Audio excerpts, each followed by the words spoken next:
ایک آدمی کو بیوی کے ساتھ مار پیٹ کرنے کے جرم میں عدالت میں پیش کیا گیا۔ جج نے شوہر کی زبانی پورا واقعہ توجہ سے سنا اور مستقبل میں اچھا برتاؤ کرنے کی تنبیہ دے کر چھوڑ دیا۔ اگلے ہی دن آدمی نے بیوی کو پھر مارا اور پھر عدالت میں پیش کیا گیا۔ جج نے کڑا کر پوچھا، تمہاری دوبارہ ایسا کرنے کی ہمت کیسے ہوئی؟ عدالت کو مذاق سمجھتے ہو؟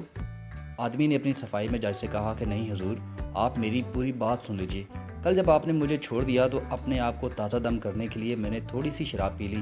جب اس سے کوئی فرق نہیں پڑا تو تھوڑی تھوڑی کر کے میں پوری بوتل پی گیا۔ پینے کے بعد جب میں گھر پہنچا تو بیوی چلا کر بولی، نالائق، آ گیا نالی کا پانی پی کر۔ حضور میں نے خاموشی سے سن لیا اور کچھ نہیں کہا۔ تھوڑی دیر بعد پھر وہ بولی، کم بخت، کچھ کام دھندہ بھی کیا کر، یا صرف پیسے برباد کرنے کا ہی ٹھیکہ لے رکھا ہے؟ حضور میں نے پھر بھی کچھ نہیں کہا اور سونے کے لیے اپنے کمرے میں جانے لگا۔